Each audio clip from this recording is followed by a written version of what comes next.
Assalamualaikum warahmatullahi wabarakatuh.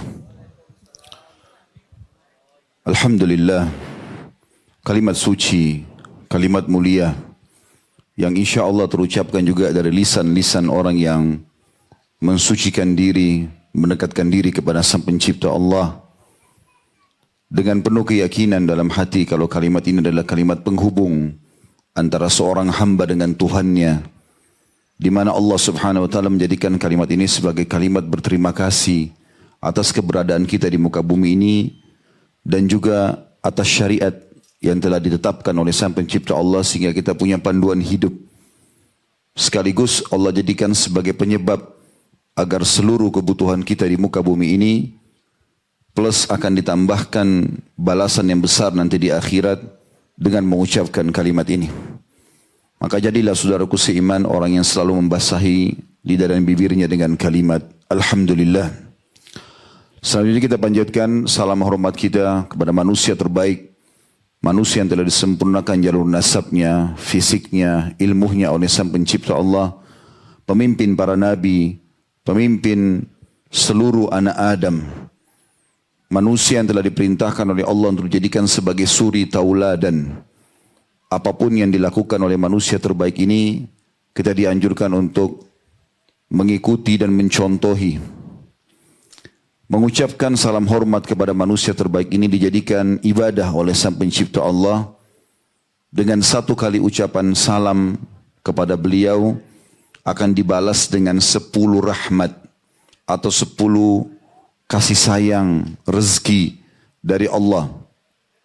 Andai saja dibalik dengan mengucapkan 10 kali salam hormat kepada manusia terbaik ini dibalas dengan 1 rahmat, maka sudah sangat cukup.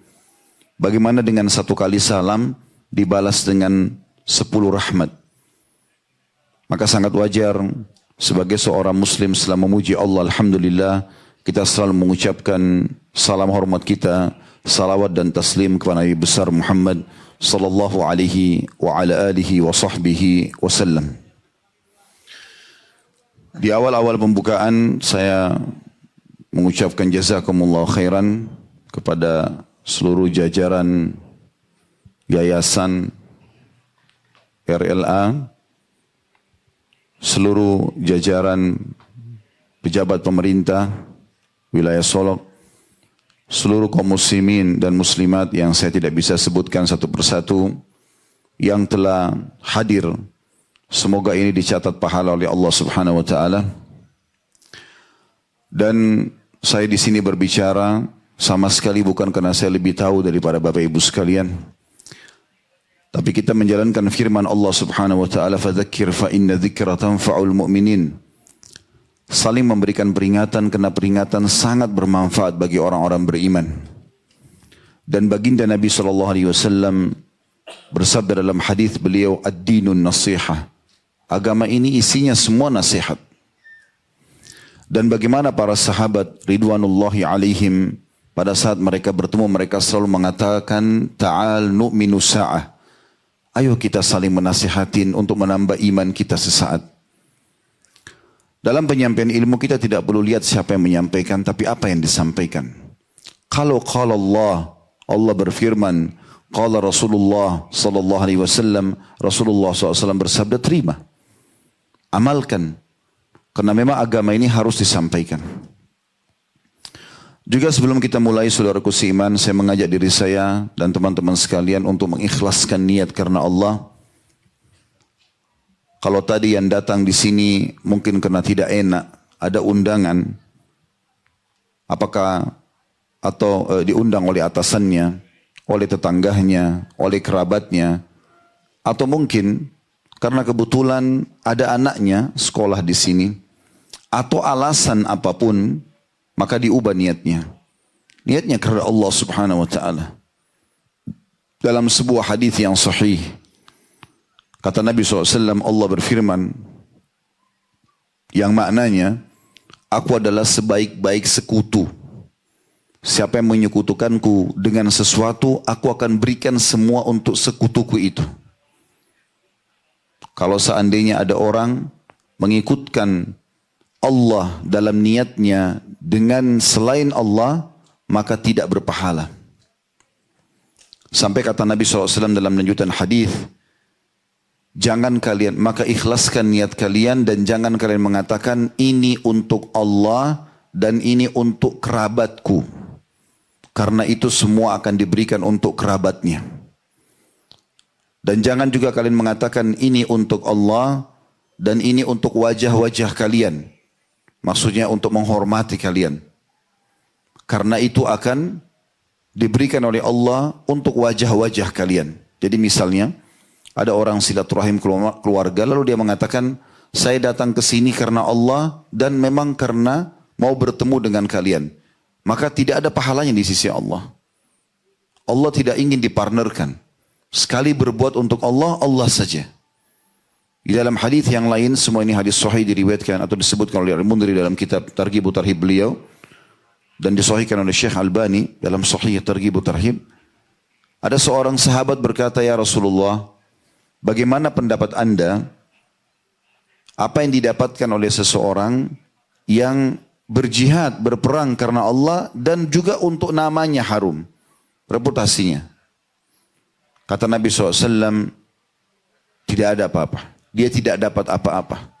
Orang ini mengulangi sampai 3 kali. Artinya saya siap berperang, saya siap berjihad karena agama perintahkan, Allah perintahkan. Tapi juga saya mau supaya nama saya harum. Maka Nabi SAW menjawab setelah 3 kali mengatakan tidak ada. Beliau mengatakan, sesungguhnya Allah tidak akan menerima amalan kecuali yang ikhlas berharap pahala dari dia. Jadi kita butuh keikhlasan teman-teman dalam amal kita. Dan ini memang amal yang luar biasa nih, tulus kalau bahasa kita. Selalu kerjakan karena Allah. Seorang suami baik pada istrinya bukan karena istrinya tapi karena Allah yang perintahkan. Istri baik pada suaminya, patuh juga karena Allah. Guru mengajar pada muridnya juga karena Allah. Murid menghormati gurunya juga karena Allah. Atasan, jajaran pemerintahan berbuat baik pada masyarakatnya karena Allah. Masyarakat patuh pada pemerintah bukan karena pemerintah, tapi karena Allah yang memerintahkan agar patuh. Semua itu nanti akan ada nilai pahala di sisi Allah Subhanahu wa ta'ala. Pada kesempatan ini insya Allah kita akan bahas materi mungkin kalau dibaca secara umum, kita menganggap materinya, masalah penuntut ilmu. Seakan-akan sebagian orang menganggap ini bukan tema yang penting. Padahal teman-teman sekalian, dalam surah Az-Zariyat, Allah Subhanahu wa taala menyebutkan di ayat 56-nya, A'udzu billahi minasyaitonir rajim wa ma khalaqtul jinna wal insa illa liya'budun. Al-ayah yang artinya aku tidak ciptakan jin dan manusia kata Allah kecuali untuk beribadah kepadaku. Jadi kalau Bapak Ibu bertanya pada diri sendiri untuk apa saya ada lahir di muka bumi ini? Maka jawabannya untuk ibadah kepada Allah. Ada tujuan lain? Tidak ada tujuan lain. Memang cuma itu saja. Apa itu ibadah? Semua perkataan, perbuatan yang diperintahkan dicintai oleh Allah. Apa yang Allah halalkan, nikmati. Apa yang Allah perintahkan dari wajib dan sunnah kerjakan. Apa yang Allah larang, makruh dan haram jauhi. Itu tujuan kita. Lalu bagaimana caranya supaya kita bisa beribadah dengan benar? Harus belajar. Harus menuntut ilmu. Makanya Nabi SAW mengatakan dalam hadits beliau yang sahih, talabul ilmi faridatun ala kulli muslim. Menuntut ilmu agama itu wajib bagi setiap muslim, bukan pilihan. Kalau materi-materi umum itu sunnah selama dia tidak bertolak belakang dengan agama. Kalau materi-materi yang bertolak belakang dengan agama maka haram hukumnya. Tapi kalau ilmu agama bukan pilihan. Bukan pilihan, memang kewajiban. Kita wajib tahu mana halal, mana haram, mana yang diperintahkan, mana yang dilarang untuk kita jadikan sebagai pegangan hidup kita. Kita akan masuk lebih dalam teman-teman sekalian merenungi beberapa dalil-dalil hadis-hadis mulia dari Nabi SAW tentang apa sih yang didapatkan bagi para penuntut ilmu. Yang pertama teman-teman sekalian, kalau Allah mudahkan Anda untuk belajar agama, apakah seperti anak-anak santri kita di sini melalui pesantren atau teman-teman yang sudah dewasa mungkin, kemudian mereka punya kesempatan untuk hadir dalam majelis ilmu atau mungkin mendengarkan dari medsos sekarang online, maka berarti Allah menginginkan kebaikan buat Anda. Kalau ada kesempatan untuk mendengarkan qala Allah, qala Rasul alaihi salatu wassalam, berarti Allah menginginkan kebaikan buat Anda. Allah pencipta langit dan bumi ini menginginkan agar Anda mengetahui apa yang sedang Allah inginkan, perintahkan dan larang. Sesuai dengan sabda Nabi SAW dari hadis Muawiyah radhiyallahu anhu, beliau berkata, dan hadis ini diriwayatkan Bukhari, Muslim, Ibnu Majah. Kata Rasulullah SAW, man yuridillahu bihi khairan yufakkihu fid din. Siapa yang Allah inginkan kebaikan untuknya, maka Allah akan membuat dia memahami agama ini. Jadi kalau ada yang bisa mendengarkan ilmu, maka berarti Allah inginkan kebaikan buat dia. Apakah ilmu itu belum diketahui sebelumnya kemudian dia belajar, atau misalnya Anda duduk di majelis ilmu seperti ini, Anda sudah tahu tapi Anda mengejar keutamaannya. Karena ilmu itu makin diulang-ulangin makin bermanfaat. Dan orang belajar ilmu agama ini teman-teman tidak akan mendatangkan kecuali kebaikan.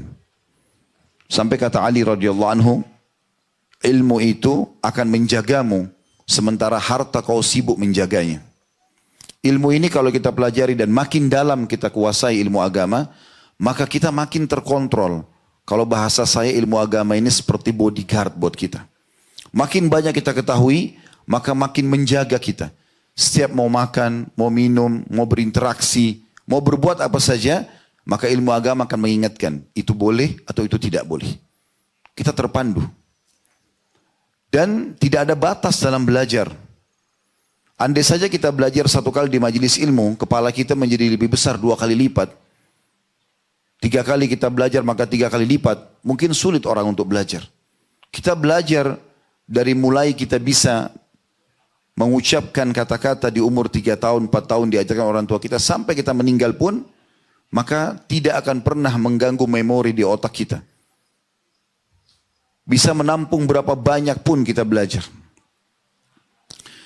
Di dalam riwayat yang lain, Nabi SAW menggambarkan kepada kita, kalau ilmu itu harus dengan belajar. Tidak mungkin tiba-tiba orang lahir sudah tahu. Berarti butuh untuk menuntut ilmu. Itulah mungkin salah satu alasan kenapa pesantren-pesantren banyak dibuat seperti pesantren ini. Begitu juga sekolah-sekolah ya, dibudayakan supaya memang orang terbiasa dan mudah untuk belajar.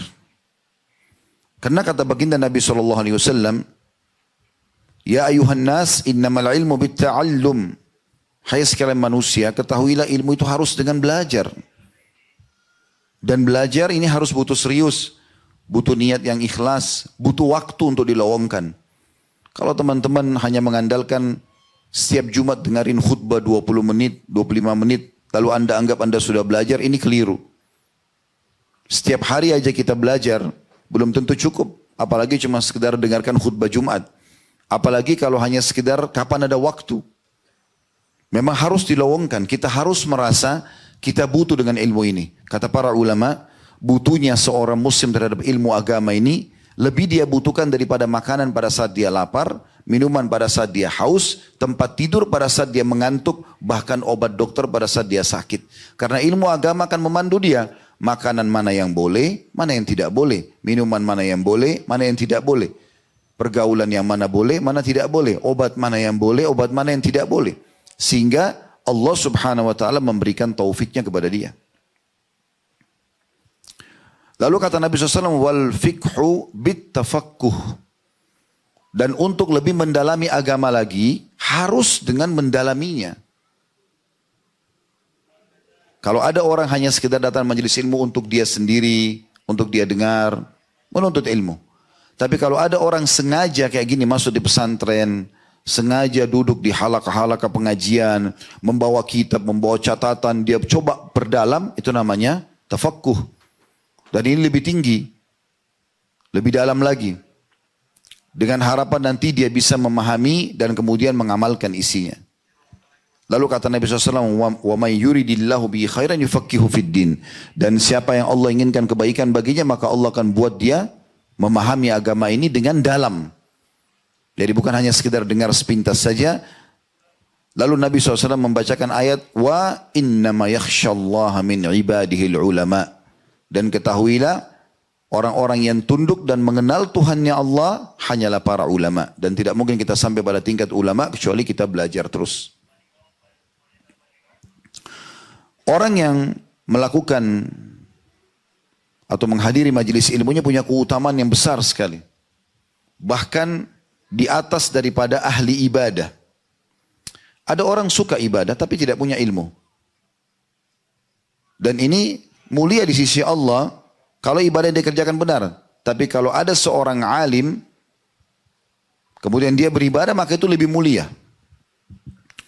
Sesuai dengan sabda Nabi SAW dengan hadis atau dari hadis yang sahih riwayat At-Tabarani dari Hudzaifah bin Yaman radhiyallahu anhu, beliau berkata, Rasulullah SAW bersabda, fadlul ilmi khairum min fadlil ibadah. Keutamaan ilmu itu lebih baik daripada ibadah. Dan di dalam hadis yang lain, baginda Nabi SAW sampaikan sebuah hadis. Ya, kalau setiap kali saya ulangi hadis ini, maka saya kadang-kadang ternyuh melihat bagaimana Nabi SAW sampaikan kedudukan ini sangat tinggi sekali. Yaitu sabda Nabi SAW dengan sanad hasan di ghairihi, disebutkan oleh Al-Mundri dalam kitab beliau, dan saya lagi baca dari kitab Sahih At-Targhib wa Tarhib. Dari Abu Umamah Al-Bahili radhiyallahu anhu, beliau berkata, "Dzukira li Rasulillah sallallahu alaihi wasallam rajulan." Disebutkan di sisi Nabi sallallahu alaihi wasallam tentang dua orang. Ahaduhuma 'abid wal akharu 'alim. Salah satunya ahli ibadah, yang satunya adalah seorang yang alim, punya ilmu agama. Faqala alaihi afdalus salatu wassalam. Maka Nabi SAW bersabda, Fadlul alimi alal abidi ka fadli ala adnakum. Kalimat ini harusnya menggetarkan hati kita, teman-teman. Ini luar biasa maknanya. Kata Nabi SAW, ketahuilah keutamaan orang yang alim karena belajar agama itu dibandingkan abid, orang suka ibadah tapi tidak punya ilmu agama, seperti keutamaanku dibandingkan orang yang paling rendah di antara kalian. Jadi bukan kata Nabi SAW orang yang terbaik di antara kalian dengan orang yang terendah di antara kalian, atau orang yang paling faham agama dengan orang yang tidak faham agama. Nabi mengatakan kafadli, seperti perbedaan antara aku ala adnakum dengan orang yang paling bodoh di antara kalian. Begitu luar biasa maknanya. Thumma qala Rasulullah sallallahu alaihi wasallam, dan Rasulullah SAW bersabda, Inna Allah wa malaikatahu wa ahlas samawati wal aradhin. Dan ketahuilah sungguhnya Allah dan seluruh malaikat-malaikatnya dan seluruh penghuni langit dan bumi. Allah lebih tahu siapa saja mereka.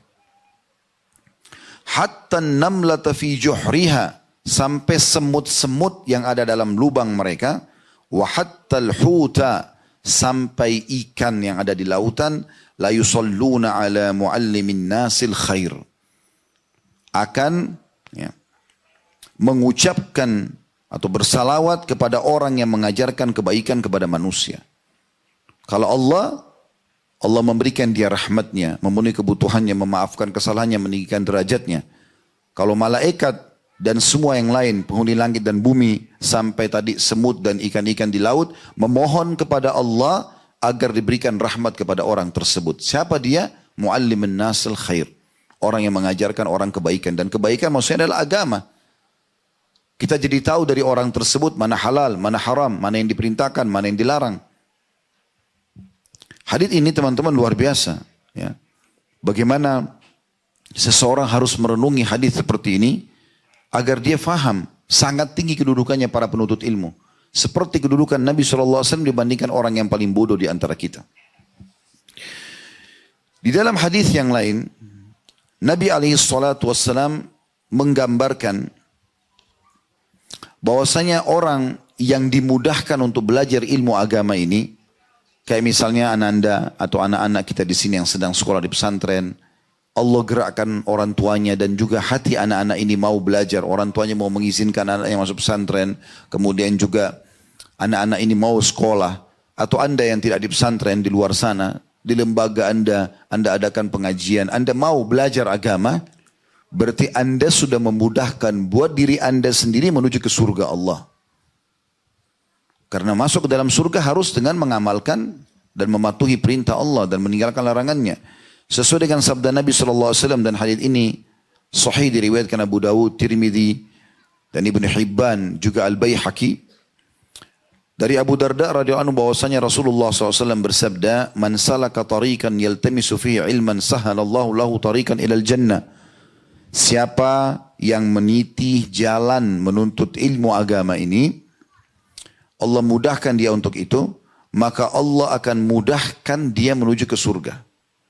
Karena dia akan sibukkan waktunya dengan ilmu yang sudah dia dapatkan. Makan, minum, tidur, semua dari bangun tidur sampai tidur lagi semuanya sesuai dengan agama.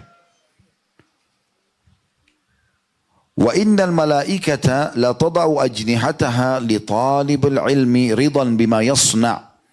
Dan ketahuilah para malaikat menebahkan atau membuka sayapnya melindungi para penuntut ilmu karena ridho dengan apa yang mereka lakukan. Dilindungi oleh para malaikat. Wa innal alima la yastaghfir lahu man fis samawati wa man fil ard. Dan ketahuilah bahwasanya seorang alim itu akan dimohon ampunkan oleh seluruh yang ada di langit dan seluruh yang ada di bumi. Dan hadis ini memaknakan atau merincikan makna hadis yang sebelumnya tadi kita bacakan. Hatta al-hitanu fil ma', sampai ikan-ikan besar yang ada di lautan. Wa fadlul alimi 'ala al-'abidi ka fadlil qamari 'ala sa'iril kawakib.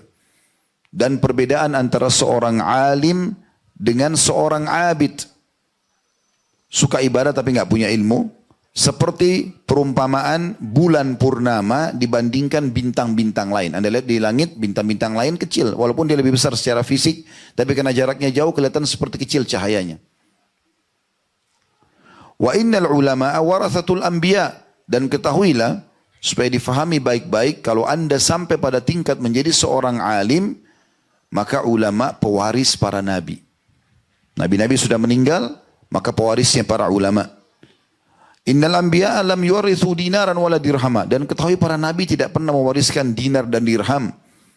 Kita tahu Nabi SAW meninggal tidak meninggalkan harta. Wa innama warrathul ilma faman akhadahu akhadha bihadzin wafir. Tapi para nabi mewariskan ilmu dan siapa yang mengambil ilmu tersebut maka dia telah mendapatkan bagian terbaik dalam hidupnya. Di muka bumi ini teman-teman sekalian, jalan hanya dua, tidak ada jalan yang ketiga. Dan anda harus tentukan jalan anda itu. Satu jalan yang benar, penuh keberkahan dan keselamatan, dan satu jalan kecelakaan. Enggak ada jalan yang ketiga. Jalan yang benar, jalannya Allah sang pencipta yang kita selalu ucapkan la ilaha illallah, la ma'budu bihaqqin illallah. Tidak ada Tuhan, pencipta, pemilik, penguasa di langit dan di bumi kecuali Allah yang berhak disembah. Dan Allah menyampaikan apa yang dia inginkan. Juru bicaranya Allah adalah para nabi-nabi. Yang melanjutkan apa yang disampaikan para nabi setelah mereka meninggal, para ulama dan para da'i. Anda kalau ke jalan para da'i, para ulama, maka anda dipandu ke jalan para nabi-nabi dan menuju ke jalan Allah, ujung-ujungnya surga. Ini jalan keselamatan. Jalan yang kedua jalan sesat. Tidak ada jalan yang ketiga, yaitu jalannya iblis. Allah sudah katakan dalam Al-Quran, innahu aduun lakum fattakhidhu aduwa. Dia adalah musuh kalian, jadikan musuh yang nyata buat kalian. Iblis sudah kita tahu ceritanya dalam surah Al-Baqarah dan beberapa ayat-ayat lain bagaimana dia pungkir untuk sujud kepada Nabi Adam atas perintah Allah, bukan karena Nabi Adamnya, tapi karena Allah yang perintahkan. Seperti kita sujud menghadap Ka'bah bukan karena Ka'bahnya, tapi karena ada perintah Allah menuju ke Ka'bah itu. Maka iblis ini punya juru bicara. Siapa mereka? Dukun, peramal, penyamun, penyihir, ahli maksiat. Anda bergaul sama mereka, dipandu ke jalan iblis, ujungnya neraka. Tidak ada jalan yang ketiga. Dan saran kami teman-teman sekalian, kalau mau menjadi seorang muslim, orang yang beriman kepada Allah, jangan setengah-setengah. Banyak orang di negara kita ini masih warna-warni. Namanya nama muslim, tapi kita tidak temukan ada Islam dalam dirinya. Karena tidak menuntut ilmu. Dia tidak dalamin, sayang sekali. Bahkan sering kali kita temukan ada namanya Muhammad, istrinya namanya Aisyah, tapi tidak berhijab, jauh dari agama. Ya. Di rumahnya tidak ada tanda-tanda keislaman sama sekali. Bahkan tidak bisa kita bedakan antara dia sama orang-orang kafir. Sama saja. Padahal kita harus punya ciri khas sebagai orang beriman. Agama Islam ini agama yang benar, teman-teman sekalian. Tidak ada keraguan dalamnya. Ini pintu keselamatan. Di dunia dan di akhirat. Maka tidak perlu ragu kita dalam menyampaikan dan mempelajari agama ini. Di dalam hadis yang lain, ada seorang sahabat datang dan dia, sahabat ini khusus datang untuk menuntut ilmu. Namanya Safwan bin Assal al-Muradi radhiyallahu anhu. Dalam hadis yang hasan diriwayatkan oleh Tabarani dan Ahmad, dia mengatakan, "Ataitun Nabiyya sallallahu alaihi wasallam wa huwa fil masjid muttaki'un ala burdin lahu ahmar." Satu hari aku pernah mendatangi Nabi SAW di dalam masjid. Sementara beliau lagi duduk dan menggunakan jubah berwarna merah. Fakultu lahu, lalu aku berkata kepada beliau, "Ya Rasulullah, inni ji'tu atlubul ilma." Wahai Rasulullah, aku datang khusus untuk ilmu nih. Mau belajar agama. Faqala marhaban bi talibul ilm. Selamat datang penuntut ilmu. Nabi SAW sangat gembira kalau ada orang mau datang belajar agama. Inna talibal ilmi tahuffuhul malaikatu. Dalam kurung, wa tudhilluhu. Sesungguhnya ketahuilah, semua penuntut ilmu itu dilindungi oleh para malaikat. Bi ajnihatiha, dengan sayap-sayapnya. Thumma yarkabu ba'duhum ba'dan hatta yablugus sama'a dunya mim mahabbatihim lima yatlub. Lalu kemudian malaikat-malaikat itu bersusun-susun sampai memenuhi langit yang ada di atas kepala kita. Karena cinta terhadap apa yang dikerjakan oleh para penuntut ilmu itu. Hal yang lain teman-teman sekalian, hal yang terbaik yang bisa kita tinggalkan setelah kita meninggal, itu adalah ilmu. Salah satunya yang terus bisa mengalir ilmu. Buku yang saya bacakan ini, Al-Mundhiri rahimahullah sudah meninggal ratusan tahun yang lalu. Mungkin Anda biasa baca kitab Riyadhus Shalihin, Imam Nawawi. Ulama-ulama yang lain banyak. Sudah ratusan tahun yang lalu mereka meninggal. Tapi karena mereka meninggalkan ilmu, di zaman itu mereka pun menulis hanya pakai bulu hewan dengan tinta yang cair. Tapi dengan teknologi sekarang maka bisa dicetak seperti kita di masa kita sekarang ini. Dan Allah berkahi. Kita bisa mendengarkan hadis-hadis Nabi SAW dari tulisan-tulisan mereka. Ini ilmu yang bermanfaat. Mereka sudah meninggal, jalan terus pahalanya. Dan itu sesuai dengan sabda Nabi SAW dalam hadis Hasan di ghairihi diriwayatkan oleh Bazzar, juga Abu Nuaim. Dari Anas radhiyallahu anhu beliau berkata bahwasanya Rasulullah SAW bersabda, "Sab'un yajri li abdil abdi ajruhunna wa huwa fi qabrihi ba'da mauti." Ada 7 perkara terus mengalir pahalanya bagi seorang hamba walaupun dia di dalam kuburnya. Yang pertama, man 'allama ilma. Ini yang paling pertama. Siapa yang mengajarkan ilmu. Dan kita sudah tahu tadi, kita dengar dari Dr. Ridwan bagaimana ayah beliau memperjuangkan pesantren ini. Dan beberapa waktu lalu juga saya sempat datang ke kota Padang dan datang langsung ke kampus yang beliau tinggalkan. Karena beliau sudah meninggal maka kita sebutkan. Kalau beliau masih hidup dianjurkan untuk tidak memuji di hadapannya. Tapi kalau orang sudah meninggal kita nggak ada masalah menyampaikan. Kalau masih hidup kita dilarang untuk memuji ibadah seseorang muslim. Karena jangan sampai kita rusak niat dia. Pernah ada sahabat begitu. Dia lihat ada satu orang sholat indah sekali di masjid Nabi SAW. Lalu dia bilang kepada Nabi SAW, "Ya Rasulullah, saya suka sekali orang ini, ibadahnya bagus." Kata Nabi SAW, "Jangan kau dengarkan dia. Karena kalau kau dengarkan, kau telah membinasakannya." Tapi kalau orang sudah meninggal boleh. Karena kata Nabi SAW, "Udhkuru mahasina mautakum." Sebutkan kebaikan-kebaikan orang yang sudah meninggal di antara kalian. Karena dia sudah tidak riak lagi. Dan ini sebuah ide yang sangat luar biasa. Dihabiskan umur untuk pendidikan. Berapa banyak, berapa ribu orang yang sudah belajar. Berapa banyak nanti orang yang akan lulus dari pesantren ini yang menjadi ulama. Maka ini contoh yang baik. Ilmu yang dipelajari lalu diamalkan. Ya. Tentu retorika orang banyak. Ada orang yang cuma belajar lalu diajarkan. Ada orang yang Allah berikan taufik lebih luas, dia bangun lembaga pendidikan. Ini jauh lebih baik. Ini harus jadi barang contoh. Jadi peresmian pesantren seperti ini jangan hanya sekedar Anda bilang, oh iya ini pesantrennya fulan. Enggak. Coba bagaimana caranya kita niatkan dalam hati supaya kita juga bisa melakukan hal yang sama. Ada sebuah kata kunci teman-teman sekalian. Ini rahasia yang harus disampaikan sebenarnya. Kita bisa menjangkau derajat orang-orang yang telah mendahului kita dari ibadah, dari keimanan. Kalau kita nggak mampu kerjakan seperti mereka ya, di saat kita tidak mampu karena tidak punya kemampuan, tapi kita bisa jangkau mereka dengan niat kita. Kita bisa jangkau dengan niat kita. Kata Nabi SAW, dunia ini ada 4 orang. Yang pertama yang Allah karunia ilmu dan harta. Lalu dia menghabiskan keduanya di jalan Allah. Dia sudah kaya, dia pintar agama. Lalu dia mengajarkan ilmunya dan dia bersedekah. Ini kata Nabi SAW, bi afdhalil manazil. Ini yang paling tinggi kedudukannya. Datang orang kedua, seorang hamba yang Allah karuniahi harta tanpa ilmu. Dia kaya tapi yang dikaruniai ilmu tanpa harta. Pintar tapi enggak ada kekayaannya. Kata Nabi SAW, lalu dia berkata, kalau seandainya ya Allah engkau berikan aku seperti engkau berikan kepada orang ini, dan dia sadikun niyah, dia tulus ikhlas memang mengucapkan itu, fahuma fi ajri sawa, maka mereka sama pahalanya.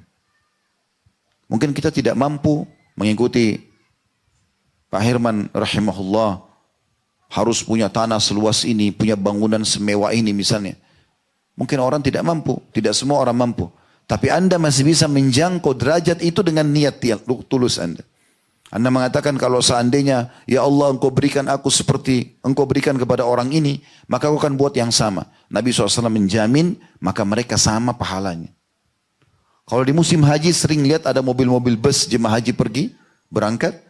Jangan cuma bilang oh jemaah haji ya. Di saat itu mungkin Anda tidak punya kemampuan secara finansial. Atau mungkin Anda belum punya kelowongan waktu. Karena terikat dengan akad kerja misalnya. Belum bisa. Tapi Anda tulus antara Anda sama Allah, jangan dengarkan orang lain. Ya Allah, kalau engkau berikan aku kesempatan seperti dia, aku akan buat yang sama. Dan memang Anda jujur, kalau Allah berikan kesempatan Anda akan lakukan. Maka Anda akan sama pahalanya. Ini yang kita ambil pelajaran. Ini yang kita ambil pelajarannya. Ya. Lalu kata Nabi SAW dari 7 itu yang kedua setelah ilmu disebarkan, au kara nahran, atau dia menggali sungai, au hafara bi'ran, atau dia menggali sumur bermanfaat bagi orang, digratisin, au garasa nakhlan, atau dia menanam pohon kurma, riwayat lain dia menanam pohon, au bana masjidan, atau dia membangun masjid, au warratha mushafan, atau dia mewariskan Quran, dibagi-bagiin ke orang baca, ditaruh di masjid, ditaruh di pesantren, ditaruh di tempat-tempat tahfidz. Au taraka waladan yastaghfir lahu ba'da mauti, atau dia meninggalkan anak yang memohon ampun untuknya setelah ia meninggal. Dan bagaimana caranya kita bisa membuat anak kita pada saat kita meninggal dia memohon ampun buat kita? Tidak ada solusi lain kecuali dia harus faham agama. Kalau dia faham agama dia akan lakukan itu, kalau tidak, tidak mungkin. Ya.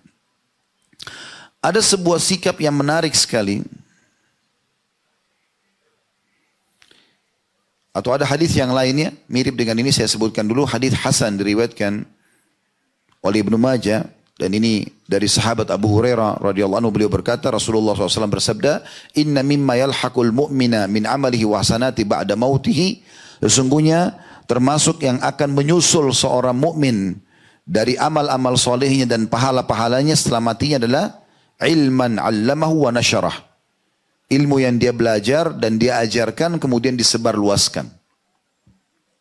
Jadi kalau sudah belajar ilmu, ya sudah tahu, ajarkan kepada orang. Wa waladan salihan tarakahu, atau anak soleh yang dia tinggalkan, wa mushafan warrathahu, atau Quran yang dia wariskan, atau masjidan banah, atau masjid yang dia bangun, atau baitan libni sabilin banah, atau rumah singgahan untuk orang yang terputus jalan, orang yang musafir, diberikan tempat penginapan gratis, au nahran ajrah, atau sungai yang dialirkan sehingga bermanfaat bagi orang-orang, au sadaqatan akhrajaha min mali fi sihhatihi wa hayati yalhaqu min ba'di mauti, atau sedekah apa saja yang dia keluarkan selama dia hidup yang terus mengalir setelah dia meninggal dunia, seperti wakaf tanah, ya. Misal contoh. Siapapun teman-teman sekalian yang mengajarkan ilmu ini, walaupun cuma sebuah hadis, walaupun ibadah sunnah, maka akan menjadi amal buat dia. Ajarkan kepada orang. Ini kata beri gembira buat para guru-guru yang mengajar seperti pesantren ini. Anda ikhlaskan niat karena Allah, sudah bisa memenuhi kebutuhan nafkah keluarga, juga semua yang Anda ajarkan kepada murid-murid tersebut, maka akan menjadi pahala yang terus menggulir. Kata Nabi SAW dalam hadis Hasan di ghairihi, diriwayatkan Ibnu Majah dari Sahal bin Mu'adz bin Anas dari bapaknya radhiyallahu anhu ajma'in, bahwa Nabi SAW bersabda, "Man 'allama ilman falahu ajru man 'amila bihi la yanqus min ajril 'amili syai'." Siapa yang mengajarkan ilmu maka dia memperoleh pahala yang mengamalkannya, dan pahala yang mengamalkannya tidak berkurang sedikit pun. Jadi kalau misalnya ada orang kita ajarkan masalah sholat, kayak sini santri-santri diajarkan oleh para guru ustadz dan ustadzanya tentang sholat, tentang zikir, tentang doa, syariat Allah Subhanahu Wa Taala, lalu diamalkan. Misalnya si santri ini dapat pahala 10, ini contoh saja. Maka yang mengajarkan juga dapat 10, bukan dipotong dari pahala si santri, enggak. Diberikan nilai yang sama oleh Allah karena kita mengajarkan. Mirip kalau Anda ajak orang ke masjid, ayo kita ke masjid ya sholat, lalu teman Anda ikut sholat. Dia dapat 10 pahala, Anda juga sholat dapat 10 pahala. Ini contoh, 10 ini bukan angka patokannya, tapi ini contoh saja. Anda sholat, dia sholat, masing-masing dapat 10 pahala misalnya. Tapi karena Anda yang mengajak dia, Allah berikan Anda nilai pahala seperti teman Anda tadi, tanpa dikurangi dari pahala teman Anda tadi. Jadi Anda dapat 20, dia dapat 10. Anda ajak 10 orang, kali 10. Anda ajak 100 orang, ya, makin banyak maka makin bagus. Dan cara yang terbaik mendapatkan ini adalah menjadi guru. Mengajarkan kepada orang. Karena dia ajarkan ke 100 murid, muridnya nanti masing-masing lagi satu orang punya 100 murid, ribuan. Terus begitu akan menjadi pahala yang bergulir. Ada sebuah nasihat Abu Hurairah yang menarik teman-teman sekalian. Ini sekaligus mengingatkan kepada kita yang melalaikan majelis ilmu, melalaikan menuntut ilmu agama, sibuk dengan dunia. Padahal sebenarnya kita boleh bekerja, cari rezeki, iya, gak ada masalah.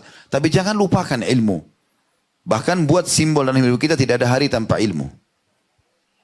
Sebuah kejadian yang pernah terjadi dalam sebuah riwayat Hasan, mauquf, maksudnya sampai ke sahabat Nabi saja, diriwayatkan Tabarani dalam Mu'jamul Awsat, bahwasanya Abu Hurairah annahu marra bisukil Madinah fawaqafa 'alaiha faqal. Beliau pernah datangi pasar Madinah, kemudian beliau berdiri depan pintu gerbang pasar lalu berkata, "Ya ahlas suk, wahai para penghuni pasar, ma a'jazakum." Artinya, betapa lemahnya agama kalian. Atau ma'ajazakum ini bisa bermakna juga betapa ruginya kalian. Qalu wa ma dzaka ya Abu Hurairah? Kenapa Anda bilang wahai Abu Hurairah kami rugi? Rugi apa? Qala dzaka mirathu Rasulillah sallallahu alaihi wasallam yuqsam wa antum hahuna ala tadhhabuna fata'khuduna nasibakum minhu? Ya tentu kalian rugi karena sekarang warisan Nabi Muhammad SAW lagi dibagi-bagi. Tapi kalian tetap di sini, jadi nggak dapat apa-apa. Maka karena yang didatangi pasar dan umumnya para pedagang, pikirannya apa? Harta. Oh mungkin pedang Nabi, oh mungkin baju perang Nabi, oh mungkin sendal Nabi, oh mungkin piringnya Nabi, apalah yang Nabi SAW tinggalkan. Maka mereka berkata, qalu wa aina huwa? Mereka mengatakan, di mana itu dibagi-bagi? Qala fil masjid. Ada di masjid Nabi. Fakharaju sira'an. Maka tiba-tiba satu pasar bergegas lari menuju ke masjid Nabi. Karena mereka tangkap ini warisan Nabi. Lagi dibagi-bagi. Dan pada saat itu Abu Hurairah memang menunggu di situ. Wa waqafa Abu Hurairah lahum hatta raja'u. Abu Hurairah berdiri nunggu. Ya. Biarin mereka pergi, Abu Hurairah sengaja tunggu di pintu pasar. Seperti menjaga tempat mereka.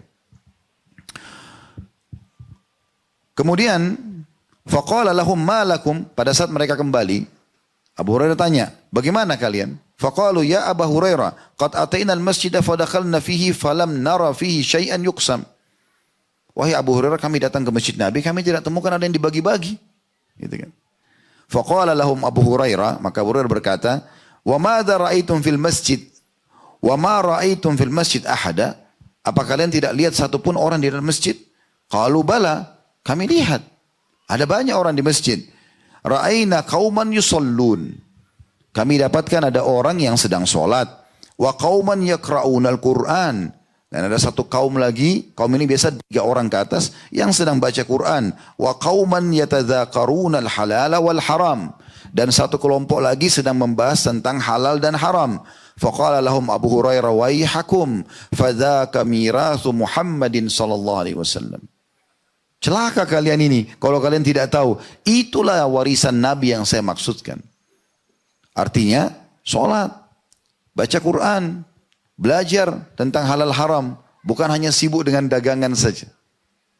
Saya sangat terkesan dengan beberapa pejabat pemerintah kita yang Masya Allah, pada saat saya temuin, diundang di kota-kota mereka, di wilayah mereka, semoga Allah jaga gitu. Mereka membisikkan, Ustadz saya setiap malam dengar ceramah Ustadz, sebelum tidur. Saya rutinkan. Saya sangat bahagia dengar ini. Karena nanti akhirnya ilmu agama akan memandu dia dan menjaga dia dalam pekerjaannya. Jadi tidak mengganggu mereka untuk menuntut ilmu. Berapa banyak pedagang-pedagang, saudagar kita, pengusaha-pengusaha kita yang punya perusahaan Masya Allah yang sangat maju. Sempat umroh bersama kami, haji bersama kami, membahasakan.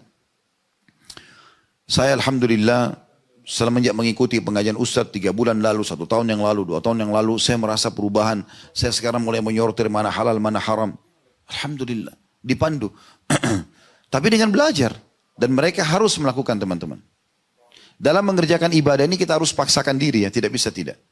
Kalau Bapak Ibu berharap, seperti ada orang misalnya masih lakukan maksiat lalu ditanya, kapan kamu taubat? Iya ya, kapan ya? Seakan-akan berharap ada tangan turun dari langit berhentikan dia dari kemaksiatan. Itu tidak mungkin. Harus dia yang melakukan itu. Dia yang memaksakan diri. Allah berfirman, وَالَّذِينَ جَاهَدُوا فِينَا لَنَهْدِيَنَّهُمْ سُبُلَنَا. Orang yang berusaha bermujahadah kepada kami, jalan kami akan tunjukkan ke jalan-jalan kami.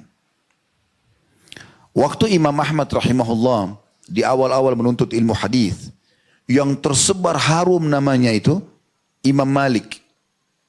Imam Malik, Imam Syafi'i pun pada saat itu dikenal tapi tidak setenar Imam Malik. Karena Imam Malik sama Imam Abu Hanifah sudah lebih dulu gitu. Imam Abu Hanifah meninggal di tahun 150 Hijriah. Pas tahun lahirnya Imam Syafi'i. Dan Imam Malik meninggal 179 Hijriah. Imam Syafi'i Imam Ahmad semasa gitu. Walaupun Imam Syafi'i sempat mendapatkan masa Imam Malik. Tapi belum lama Imam Malik meninggal akhirnya. Waktu di masa Imam Ahmad. Beliau semangat sekali menuntut ilmu karena ibunya. Ibunya terus dorong dia. Wahai anakku, tidak ada yang bisa mengembirakan hatiku, menyejukkan mataku kecuali kau menjadi ulama muslimin. Dari kecil ditanamkan itu kepada Imam Ahmad. Pokoknya apapun, ibunya selalu izinkan. Sampai pernah ibunya janda tinggal sendirian. Maka Imam Ahmad mau nuntut ilmu sampai jauh, berbulan-bulan, bertahun-tahun tinggalkan ibunya. Sebenarnya sakit karena ketinggalan anak dan tinggal sendiri di masa tuanya. Tapi dia membesarkan jiwa anak yang mengatakan bisa anak pergi. Gitu. Di saat itu teman-teman sekalian tersebar berita di kalangan para penuntut ilmu sudah enggak mungkin lagi ada orang seperti Imam Malik dan Imam Abu Hanifah. Mereka adalah imam kaum muslimin. Tapi Imam Ahmad tidak terpengaruh dengan itu.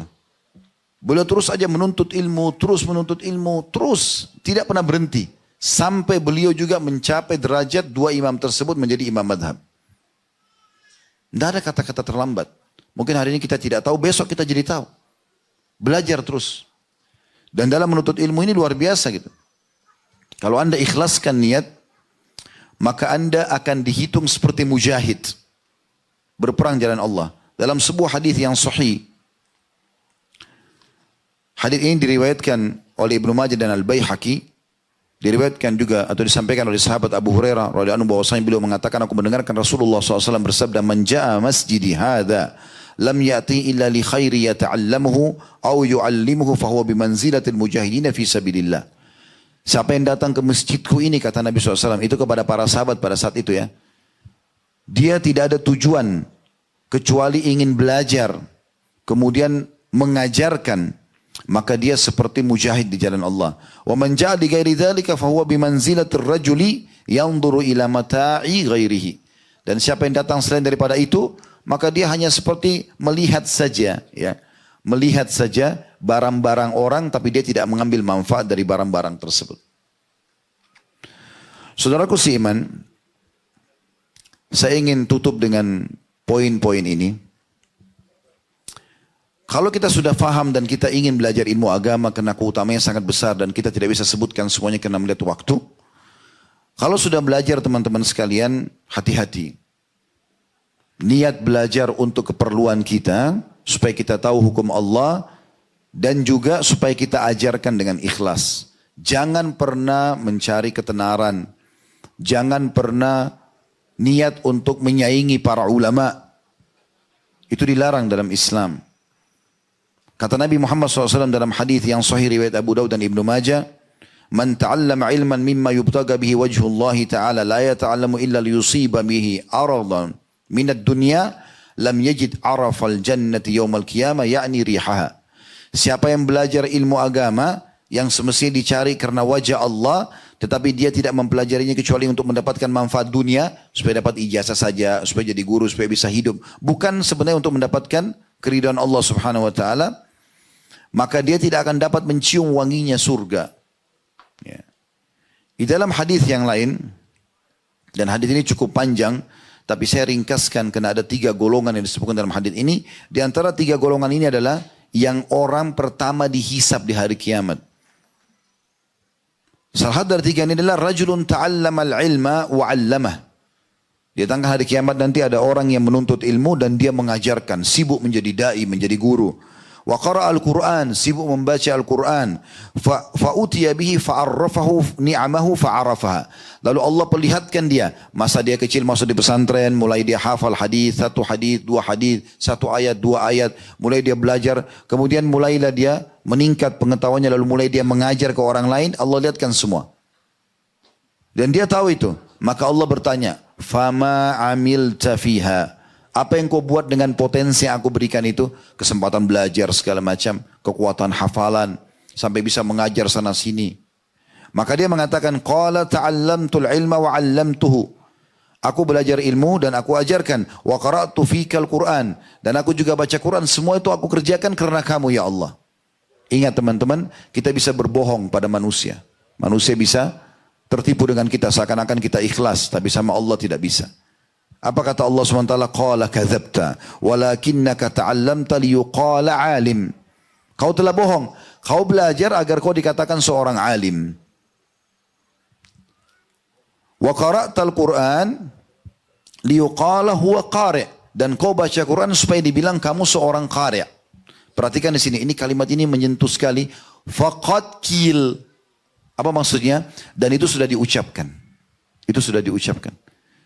Orang teman-teman kalau hanya mencari pujian orang, itu sepanjang lidahnya saya, tidak ada manfaatnya. Dan Anda akan dapatkan itu. Kalau cuma cari supaya dipuji orang, Anda akan dapatkan. Oh pintar ya, oh alim ya, oh retorikanya bagus ya, oh banyak jemaahnya ya, oh ini. Itu Anda akan dapatkan, tapi tidak akan dapat apa-apa di sisi Allah. Kalau itu tujuannya. Makanya banyak orang teman-teman, berapa banyak dai, tapi berapa banyak yang punya efek. Karena ini punya harus berhubungan dengan masalah keikhlasannya. Makin dia ikhlas makin besar efeknya. Thumma umira bihi fasuhiba ala wajhi hatta ulqiya finnar. Lalu diperintahkan oleh Allah kepada para malaikat untuk menyeret wajahnya dan dilempar ke dalam api neraka. Di dalam hadis ini, hadis diriwayatkan oleh Imam Muslim. Hadis yang lain dari Ka'ab bin Malik radhiyallahu anhu, beliau berkata bahwasanya aku mendengarkan Rasulullah SAW bersabda, "Man talabal ilmu liyujariya bihi ulama au yumariya bihi sufaha au yasrifa bihi ujuhan nasi ilai adkhalahu Allahun nar." Barang siapa yang mencari ilmu untuk menyaingi para ulama atau mendebat orang-orang bodoh supaya dikatakan dia pintar, atau memalingkan wajah manusia supaya melihat ke dia, niscaya Allah akan masukkan dia ke dalam api neraka. Jadi nggak bisa ini. Satu sisi keutamaan ilmu besar sekali, sisi yang lain kalau kita memang hanya mengejar reputasi, hanya untuk menyaingi orang-orang, ya, supaya juga namanya harum seperti orang lain, maka ini akan masuk ke dalam api neraka. Makanya Imam Malik rahimahullah di masa beliau pernah menulis buku dinamakan Kitab Muwatta. Beliau susun beberapa hadis. Setelah ada muridnya menanyakan, wahai imam, apa yang anda sampaikan ini besar manfaatnya, kenapa anda tidak tulis? Lalu ditulislah buku itu. Intinya selesai. Dan sampai sekarang buku itu masih ada. Waktu terdengar di kota Madinah, Imam Malik tulis buku. Banyak orang-orang yang dikenal juga di masa itu sebagai ulama. Dan subhanallah sampai sekarang tidak diketahui nama-nama mereka siapa. Itu menulis buku juga dan mereka namakan Muwatta. Karena niatnya mau menyaingi Imam Malik. Maka ada satu murid Imam Malik melapor mengatakan, wahai imam, para orang-orang yang selevel dengan anda ini, dai-dai dan ulama di masa anda ini, nulis juga buku dan mereka namakan juga Muwatta. Apa kata Imam Malik? Kalimat yang kekal ini. Sampai sekarang anda bisa dengarkan kalimat. Beliau mengatakan, maka nadillahi fahuwa baq. Apapun yang ditinggalkan, dilakukan karena Allah itu akan kekal. Subhanallah, sampai hari ini, dari sekian ratus kitab yang disusun pada saat itu, semua namanya Muwatta, cuma satu yang tinggal, Muwatta'nya Imam Malik. Karena keikhlasan dia. Bukan niatnya untuk bersaing.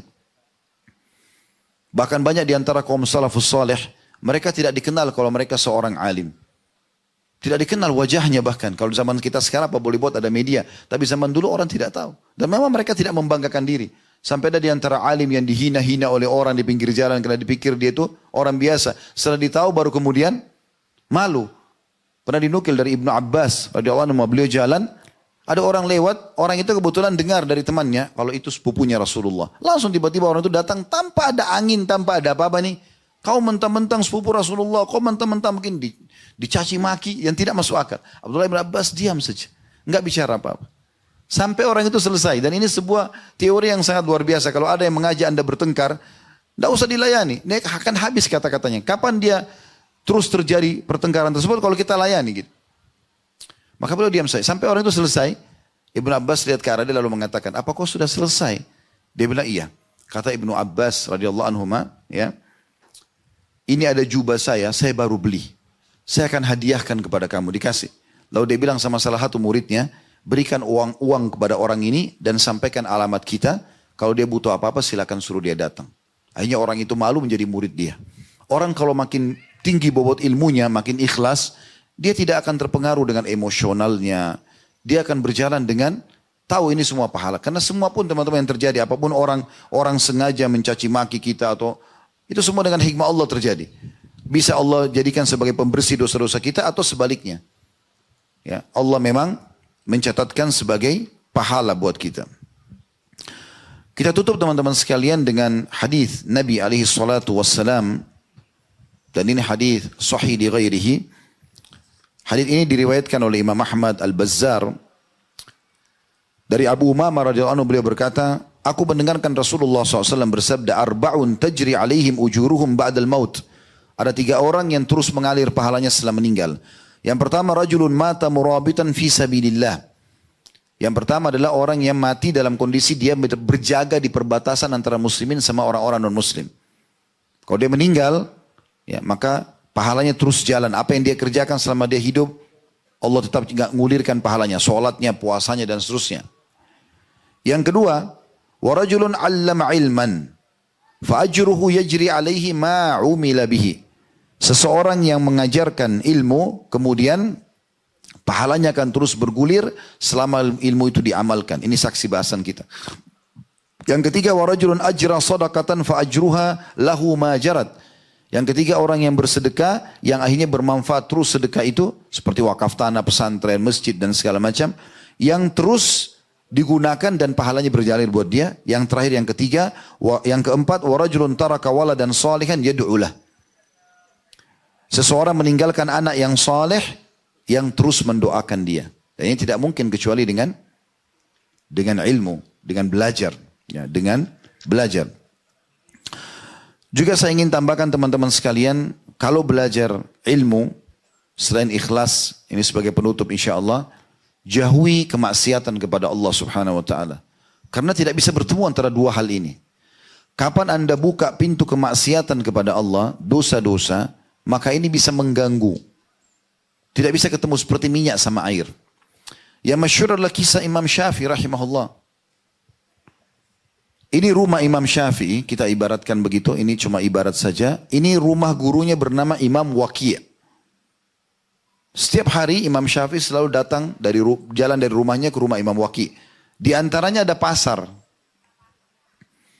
Dia pergi ke rumah Imam Waqi', setiap kali dikasih tugas sama Imam Waqi' untuk hafal, Imam Syafi'i selalu lupa.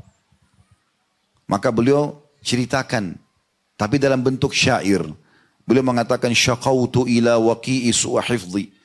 Aku mengeluhkan kepada guruku Waqi' tentang buruknya hafalanku. Karena setiap dikasih hafalan selalu lupa.